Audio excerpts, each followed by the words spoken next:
सब लोग I hope कि सब लोग अच्छे होंगे और अपनी अच्छे से प्रिपरेशन को कर रहे होंगे।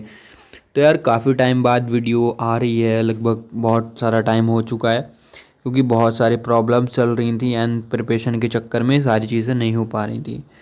तो यार आज हम बात करने वाले हैं यूपीएसआई की स्ट्रेटजी के बारे में कि वैकेंसी आएगी नहीं आएगी, कब आएगी और कैसे क्या होगा, कैसे हमें तैयारी स्टार्ट करनी चाहिए। और इतना सारा कंपटीशन जो रहा है, इतना सारा ये ड्रामेबाजी रहा है, इतनी ज़्यादा कट ऑफ गई है, तो किस तरीके से हम अपनी प्रिपरेशन करनी चाहिए कि हम अपना एग्ज़ाम निकाल सकें।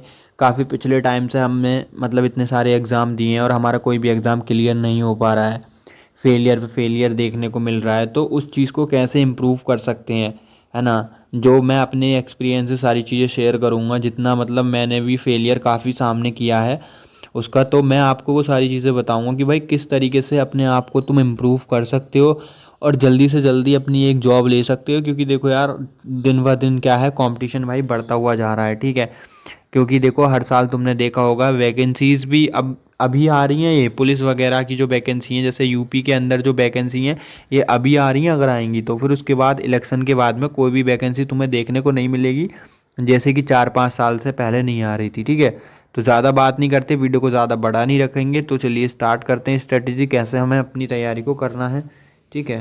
तो बने रहिएगा। वीडियो ये आती है कि भाई कैसे करें हम जीरो से तैयारी, ठीक है ना। देखो यार, कोई भी एग्ज़ाम जब देते हैं ना हम, उसके बाद में ना हम कुछ टाइम रेस्ट ले लेते हैं 10 से 15 दिन, और ये होता है ना कि हर एग्ज़ाम के लिए दिमाग से आता है कि भाई जीरो से तैयारी, है ना। देखो जीरो से तैयारी कोई भी, जैसे जिसने एग्ज़ाम दिए हैं पहले कोई तुम तैयारी कर रहे हो, तो वो जीरो से तैयारी तो नहीं होती है।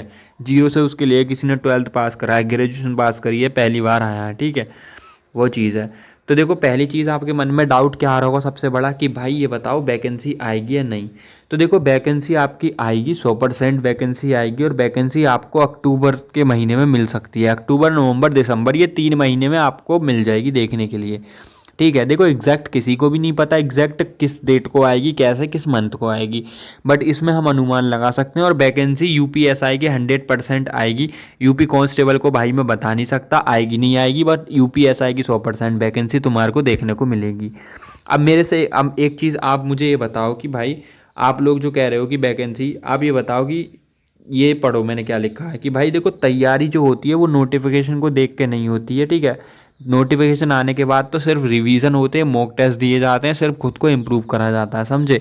यूपीएसआई एक ऐसा एग्ज़ाम है कि भाई अगर तुम फ्रेशर भी नहीं हो ना, तैयारी भी कर रहे हो ना, तभी भी तुम्हें 4 महीने आराम से लग जाएंगे, ठीक है। 3 से 4 महीने चीज़ों को कवर करने में, प्रैक्टिस करने में, अच्छे लेवल की तैयारी में, ठीक है। और अगर तुम बिल्कुल नॉर्मल फ्रेशर बच्चे हो तो तुम्हें 6 से 7 महीने पक्के लगने वाले हैं, ठीक है।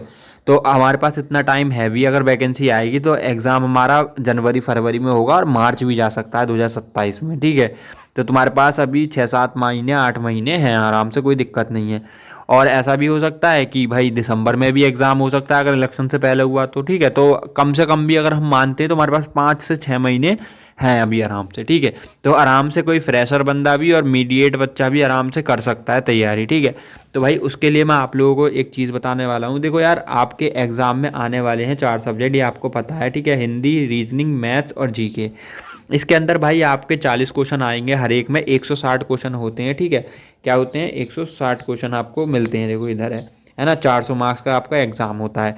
तो भाई इसके अंदर आपको जो इस बार टारगेट करना पड़ेगा वो 150 क्वेश्चन टारगेट करना पड़ेगा 160 में से। क्यों करना पड़ेगा, क्योंकि भाई देखो आपको जैसा पेपर अगर पिछली बार जैसा आया ना 2025 जैसा, जो 2026 में आया था, ये एग्ज़ाम हुआ था मार्च में, तो इसकी तरह अगर एग्ज़ाम आता है ना तो भाई फिर समझ लो कि तैयारी तुम्हें लेवल बढ़ाना पड़ेगा अपना अच्छी तरीके से। क्योंकि आपको और लोगों को अच्छे से बीट करना है तो आपको बहुत अच्छी से तैयारी करनी पड़ेगी, क्योंकि 90% कट ऑफ गई थी।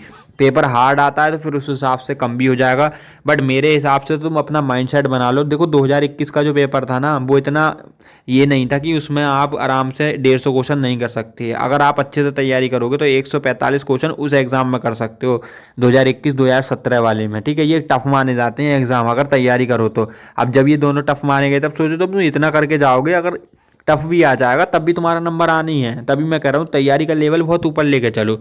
हर सब्जेक्ट में देखो मैं बताऊँ, हिंदी में 95% लेके चलो। 95% का मतलब ये है 9 चौक 36, लगभग 38 से 39 क्वेश्चन तुम्हारे हिंदी में बनने चाहिए।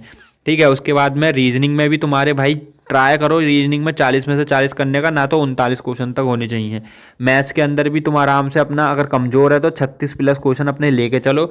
और भाई जीके में सबसे बड़ी चीज़ है 30 प्लस लेके चलो, ठीक है। इस बार जो जीके में खेल हुआ है ना, देखो सबसे ज़्यादा नॉर्मलाइजेशन जो मिला है ना वो जीके वाले बच्चों को मिला है। जिसने 30 प्लस करे हैं जीके में उसके नॉर्मलाइजेशन में अच्छे खासे नंबर बढ़े हैं। तो जीके को इम्प्रूव करना है, ठीक है। जीके के लिए अगर स्ट्रैटेजी चाहिए तो कमेंट करके बता दो, मैं अलग से बताऊंगा बिल्कुल डिटेल में स्ट्रैटेजी, ठीक है। तो इस तरीके से आपको चीज़ें करनी है। तो इतना इतना स्कोर लेके चलना है। तो 150 क्वेश्चन अगर तुम अभी से लेके चलते हो ना, पिछले वो आ गया पेपर है इस तरीके से लेवल आया तो 100% तुम्हारा सिलेक्शन है फाइनल में, मैं गारंटी दे सकता हूँ, चाहे कैटेगरी तुम्हारी कोई सी भी हो, ठीक है। अब उसके बाद में हम बात करते हैं, आगे चलते हैं, ठीक है। उसके बाद में भाई अब ये चीज़ है मेन, ठीक है। देखो आपको करना ये है, आपको क्या करना है भाई, आपको देखो सबसे बड़ी चीज़ है ये, अब ये चीज़ है स्कोर करेंगे कैसे, अचीव कैसे करेंगे ये स्कोर, है ना। तो ये स्कोर आपको अचीव करने के लिए मेरे भाई करना है, एक सेकंड रुकिए। हाँ, तो आपको देखो पहले तो आपको टारगेट्स क्या बनाने हैं, बड़े एग्जाम को टारगेट करो, छोटे एग्जाम को बिल्कुल भी टारगेट लेके नहीं चलना है। बड़े एग्जाम को टारगेट मतलब थिंक बिगर, एम हाई हाई रखो अपना, जैसे कि एसएससी सीपीओ सीजीएल और रेलवे एग्जाम, ठीक है। इससे क्या होगा, देखो तुम मैथ्स वगैरह जब तुम सीपीओ लेवल की पढ़ोगे, तुमने देखा होगा बहुत सारे बच्चों का इस बार क्रैक हुआ है यूपीएसआई, क्योंकि वो सीजीएल की तैयारी कर रहे थे और आराम से उनकी मैथ्स रीजनिंग इतनी अच्छी हो जाती है ना, और जीके भी ऑलमोस्ट ठीक ही हो जाती है इनकी, तो इस तरीके से। और अब तो दूसरी चीज़ ये है कि सीपीओ सीजीएल के अंदर ना टाइमिंग आ रखी है, 15 मिनट में क्या है ना 25 क्वेश्चन करने हैं। अब तुम सोचो जब इतने हाई लेवल की तैयारी करोगे, तुम 15 मिनट में 25 क्वेश्चन कर पा रहे हो, तो स्पीड भी कितनी तगड़ी बिल्ड हो जाएगी तुम्हारी, है ना। तो तुम सीजीएल को टारगेट करो, ठीक है। अब सीजीएल सीपीओ, ठीक है। अब तुम्हारे दिमाग में आएगा भैया अलग अलग लेवल तैयारी करनी है, अलग लेवल भाई कुछ तैयारी नहीं करनी, ठीक है। 4 सब्जेक्ट होते हैं तुम्हारी, बस एक हिंदी फालतू आएगी इसके अंदर, तो हिंदी तुम आराम से 1 घंटा दे सकते हो, ठीक है। तो आपको यही करना है। अब दूसरी चीज़ ये है कि फोकस ऑन, ठीक है, मास्टरी करनी है तुम्हें सब्जेक्ट के ऊपर, ना कि भाई एग्जाम के ऊपर। फोकस करो mastery in subject, not for exam, ठीक है। एग्जाम के अकॉर्डिंग अगर पढ़ोगे तो नहीं होंगी चीज़ें। सोचो कि मैथ्स को इस तरीके से प्रैक्टिस करनी है, पर चैप्टर 300-400 क्वेश्चन लगा दूंगा भाई तगड़े करके, ठीक है। मैथ्स में वीडियो लेक्चर के पीछे मत पढ़ो, बस एक बार कॉन्सेप्ट देखो, उसके बाद भाई अपना प्रैक्टिस पे प्रैक्टिस करो, ठीक है। देन उसके बाद में डीप कॉन्सेप्ट लर्निंग क्लियरिफिकेशन करो, ठीक है। कॉन्सेप्ट को लर्न करो तभी क्वेश्चन अपने आप बनेंगे, ठीक है। कंसिस्टेंसी एक तुम्हारी की है भाई, डेली देखो तुम्हें स्टडी करनी पड़ेगी अगर तुम कंपटीशन में हो तो। डेली प्रोग्रेस, चाहे तुम अपना 5 घंटे पढ़ लो या 8 घंटे, मतलब डेली पढ़ो जरूर, ठीक है। उसके बाद में 8 घंटे से नीचे तो कुछ होगा ही नहीं, अगर तुम जॉब वॉब नहीं करते हो तो 8 से 9 घंटे डेली पढ़ो। एनालाइज करो, इंप्रूव करो, मोक दो भाई, एनालाइज करो, वीकनेस पे अपनी काम करो, ठीक है। अब इससे क्या है, there is high chance you can get a job with in a year, ठीक है। हाई चांस क्यों है, क्योंकि तुमने कर रखे हैं मल्टीपल एग्जाम टारगेट। अब सपोज तुम्हारा सीजीएल टारगेट करा, तुम्हारा सीजीएल नहीं निकला, उसके बाद में सीएचएसएल आएगा, तुमने सीएचएसएल दिया, सपोज तुम्हारा सीएचएसएल का प्री हो गया, सीपीओ तुम्हारा निकल गया, ठीक है। यूपीएसआई दिया, यूपीएसआई तुम्हारा निकल गया, या यूपीएसआई नहीं भी निकलता तो सपोज तुम्हारी ये एग्जाम निकल गए। अब तुमने 1 साल के अंदर मेरे भाई 10 एग्जाम दिए, सपोज तुमने 10 एग्जाम दिए, तो 10 एग्जाम में से तुम्हारे 5 एग्जाम या 4 एग्जाम, अरे छोड़ो 2 एग्जाम तो डेफिनेटली तुम्हारे क्लियर होंगे मेरे भाई।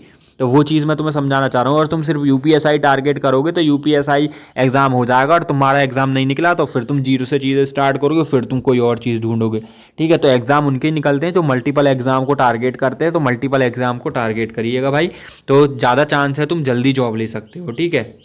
उसके बाद मैं आप लोगों को भाई ये सब्जेक्ट वाइज स्ट्रेटजी बताऊंगा कहाँ से करनी। देखो मैथ्स के अंदर पहले अपना बेसिक कंप्लीट करो, किसी भी यूट्यूब चैनल से 3 महीने से ज़्यादा अपना बेसिक कंप्लीट करने को मत दो, ठीक है। किसी के 6-8 महीने के बैच में मत पढ़ो, ठीक है। जिसने 7-8 वीडियो में प्रॉफिट लॉस, 7-8 5-6 वीडियो में परसेंटेज वगैरह ये करा रखा है, निपटाओ जल्दी से और निकलो भाई। और वन शॉट देख के अगर काम चल रहा है ना, जैसे 10 घंटे की मैराथन पड़ी है किसी की प्रॉफिट लॉस की, देखो ख़त्म करो। सबसे ज़्यादा तगड़ी स्पीड बनेगी तुम्हारी प्रैक्टिस से, वो है बुक से प्रैक्टिस कर लो, बुक ले लेना, पिनेकल की ले लेना, बेस्ट है, ठीक है। या फिर सबसे बेस्ट बताऊं, मॉक टेस्ट लगाओ। मॉक टेस्ट लगाने के लिए गगन सर के एप्लीकेशन पर जाना, चैप्टर 22 आपको 300 क्वेश्चन मिल जाएंगे, वहाँ पर आराम से दबा के प्रैक्टिस करो, ठीक है, मैथ्स के अंदर प्रैक्टिस का खेल है। और दूसरी चीज़ मेरे भाई, आपको नोट्स नहीं बनाने हैं। अगर आप सोचते हो ना कि आपको नोट्स बनाने हैं, तो आप लोगों को नोट्स बिल्कुल नहीं बनाने हैं मैथ्स के अंदर। ठीक है, आपको क्या करना है, एक छोटी सी कॉपी ले लेनी है 20 रुपये वाली, उसके अंदर डालना है CI। ठीक है, तो सिर्फ CI के कॉन्सेप्ट लिखने हैं कि हाँ भाई इसका रेट कैसे निकालते हैं, दूसरे वाले में इसका प्रिंसिपल कैसे निकालते हैं। लगभग तुम्हारे 8 से 10 कॉन्सेप्ट हो जाएंगे। और इसको क्या है ना, आप रोज़ मतलब रोज़ ना रिवाइज करने की कोशिश करो। सपोज तुमने 10 चैप्टर कंप्लीट कर लिए, 10 के नोट्स हैं तुम्हारे छोटे छोटे, तो आप डेली 3 से 4 चैप्टर का टारगेट रखो और रिवाइज कर लोगे तुम आधे घंटे में आराम से। कॉन्सेप्ट रिकॉल करो, उसके साथ में तुम मैथ्स की प्रैक्टिस करो और भाई 3 घंटे दो डेली। ठीक है, उसके बाद में जब तुम्हारी मैथ्स की ये सारी चीज़ें होने लगें, प्रैक्टिस होने लगें, फिर उसके बाद तुम सेक्शनल मॉक पर उतर आना, जैसे कि CPO CGL।